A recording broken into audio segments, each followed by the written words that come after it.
दोस्तों, अगर आप एमआईएम के चाहने वाले हैं तो आपके लिए अच्छी खबर।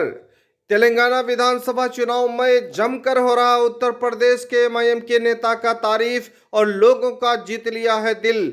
बड़ी खबर इस वक्त की बताएंगे दोस्तों। तेलंगाना विधानसभा चुनाव प्रचार के लिए एमआईएम के उत्तर प्रदेश के नेता मनमोहन जागामा पहुंच चुके हैं और लगातार वो चुनाव प्रचार कर रहे हैं। आपको इस वक्त दिखाएंगे कि उत्तर प्रदेश के मनमोहन जागामा ने तेलंगाना विधानसभा चुनाव प्रचार के लिए लोगों को क्या संबोधित किया है और खुद असदुद्दीन ओवैसी साहब का जो गढ़ है उस गढ़ को बचाने के लिए उन्होंने क्या कहा है। पूरा वीडियो अंत तक देखें दोस्तों। आपको दिखाएंगे कि सबसे पहले उन्होंने नामपल्ली विधानसभा में चुनाव प्रचार किए और एमआईएम के उम्मीदवार माजिद हुसैन के लिए उन्होंने वोट मांगा और असदुद्दीन ओवैसी को लेकर बड़ी बात कह दी।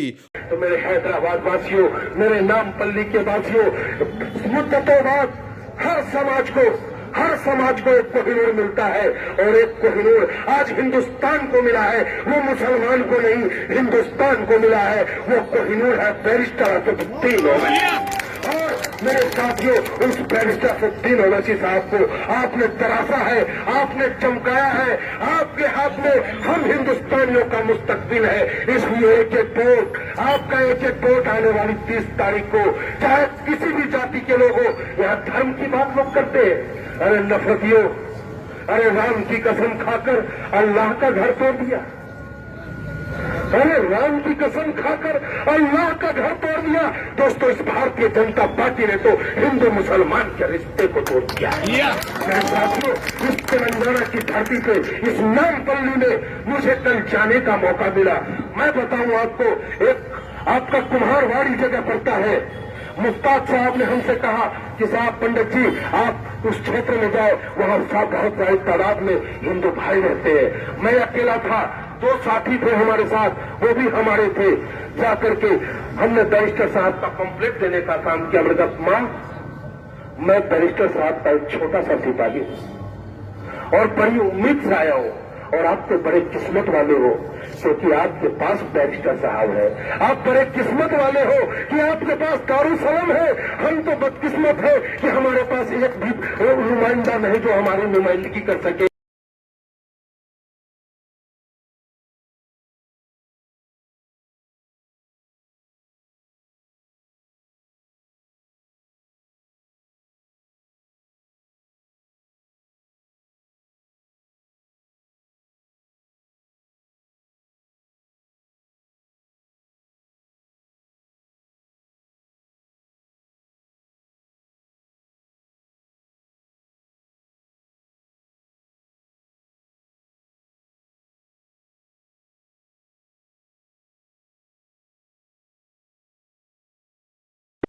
लेकिन जब वहां से कुछ लोग गए जिन्हें कोई ऑल इंडिया मजलिस इत्तेहादुल मुस्लिमीन से कोई ताल्लुकात नहीं थी, वो जाते हैं वहां पे और सदर साहब उनको बाइज्जत पूरी मदद करता है और वो गणेश पूजा करते हैं। तो ऐसा है मेरा नेता।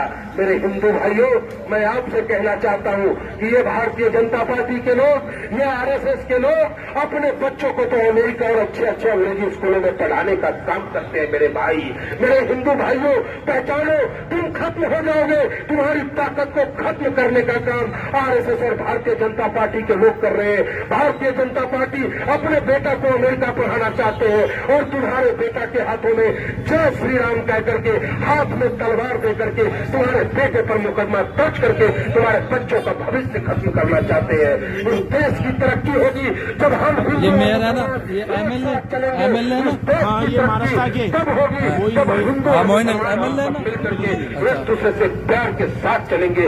और ये पैगाम अगर आज हिंदुस्तान में कोई लेके चल सकता है किसी में कुव्वत, है किसी में ताकत, बहुत बेस्ट बोलते हैं, ताकत उसी के पास हो सकता है जो ईमान का पक्का होगा, जो 5 वक्त का नवाजी होगा, जो झूठ नहीं बोलता होगा, जो बेईमान नहीं होगा।